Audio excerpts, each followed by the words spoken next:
Il s'appelle Papa Abdoulatif Barbier. Voilà. C'est un Sénégalais bon teint. Il est né à Saint-Louis du Sénégal, grandi à Pikine. C'est un acteur culturel, un acteur de développement, un acteur social. C'est quelqu'un qui, comme on a l'habitude de dire, qui a fait tous les secteurs au Sénégal. Donc, qui connaît bien ce que vivent les Sénégalais, parce qu'il l'a pratiqué. Et là, il a un objectif, c'est de servir à son pays.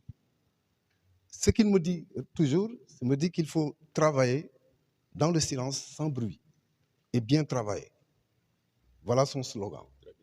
Alors, il dirige Keparo Askanbi depuis des années, travailleur, et Keparo Askanbi qui se massifie de plus en plus dans tout le Sénégal.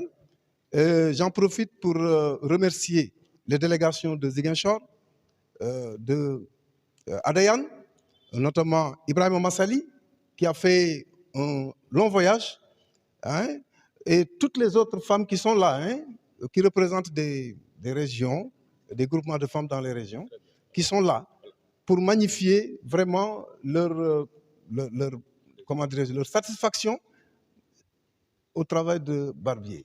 Le dialogue, on l'entend toujours.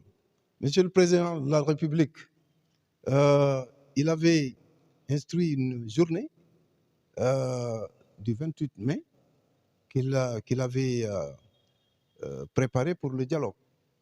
C'est que chaque 28 mai, on va faire un dialogue national. Mais depuis lors, il y a eu combien de dialogues? Je pense qu'on l'a fait une fois, et depuis lors, il n'y a pas eu de dialogue. Peut-être que maintenant, il y a une situation qui s'impose, et on revient à ce dialogue-là. De toutes les façons, ça ne nous intéresse pas tellement. Nous sommes venus dans un autre contexte. On est venu avec Keparo Askanbi présenter un leader qui est ni de gauche ni de droite, qui vient avec ses objectifs personnels. Ce qui l'intéresse, c'est le devenir du pays.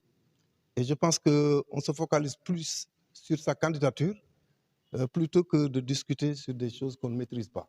Le fait de confier ce mouvement à un acteur culturel que je suis prouve vraiment la valeur qu'il apporte, qu'il donne à la culture. Il a déclaré que vraiment il va cheminer avec les acteurs culturels, qu'il va cheminer avec les jeunes. Et je profite de l'occasion pour lancer un appel à tous les acteurs culturels de ce pays, y compris les acteurs de l'artisanat, de venir se joindre à nous dans Keparo Askanbi pour soutenir ce candidat qui va, je pense, booster la culture sénégalaise. Ça ne nous inquiète pas, le parrainage, parce que Keparo Askanbi est là depuis très longtemps. Les gens ne savaient pas. Ce qu'ils savent, c'était les femmes qui cherchaient à travailler. C'est les jeunes qui voulaient sortir de ce pays parce qu'ils n'ont pas d'emploi. C'est des jeunes footballeurs qui voulaient encore trouver des clubs à l'étranger. C'est les populations démunies. Alors, eux, ils connaissent Abdoulatif Barbier, et je pense que s'il ne restait que un public pour un parrainage, ce ne serait pas un problème pour Keparo Askanbi. Ça, ce n'est pas ce qui nous inquiète. Les tournées, c'est les populations qui le font à sa place. C'est le peuple qui le fait à sa place. Lui, il est en train de nouer des relations, des conventions à l'extérieur. Présentement, il est au Maroc, où il a déjà ouvert une société dans laquelle il est en train de mettre des Sénégalais, des jeunes Sénégalais qui souffrent au Maroc, qui souffrent, des Sénégalais qui ont traversé la mer, qui ont des problèmes. Il est en train de travailler dans ce secteur. Il est en train de les recenser, de les identifier et de les caser. Ça fait partie aussi du développement de ce pays. Les Sénégalais de l'extérieur qui sont dans Keparo Askanbi et qui sont en train de travailler là où ils sont. Je vais en profiter pour saluer Mamadou Diop Cham, qui est aux États-Unis, qui fait un bon travail. Biran Ndiaye, qui est aussi aux États-Unis. Hein, et tant d'autres. Abdou Fattah Sissé, qui est en Italie. Il y a des représentants qui sont dans la diaspora et qui travaillent. Et je pense que quand l'heure sonnera, ils seront au Sénégal pour accompagner le leader. Et je pense que le travail est en train de se faire plus sérieusement d'ailleurs dans la diaspora. Nous ne sommes ni de gauche ni de droite. Mais nous sommes bien avec tout le monde. Nous n'avons pas de problème avec les leaders d'opposition au Sénégal. Nous sommes bien avec tout le monde et on les encourage dans ce qu'ils font.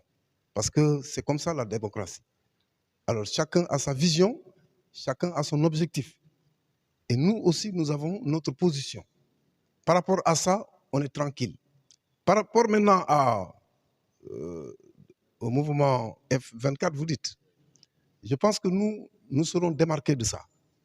Parce que nous avons notre objectif, nous avons notre chemin à parcourir. Nous n'avons pas les mêmes prédispositions. Et je pense qu'il faut qu'on les laisse travailler de leur manière et nous aussi, de notre manière, on travaille de notre côté. Maintenant, par rapport à la troisième candidature, je pense que la Constitution est très claire là-dessus. Le président de la République lui-même a été très clair. On a vu ces vidéos, il a organisé beaucoup de séances par rapport à ça.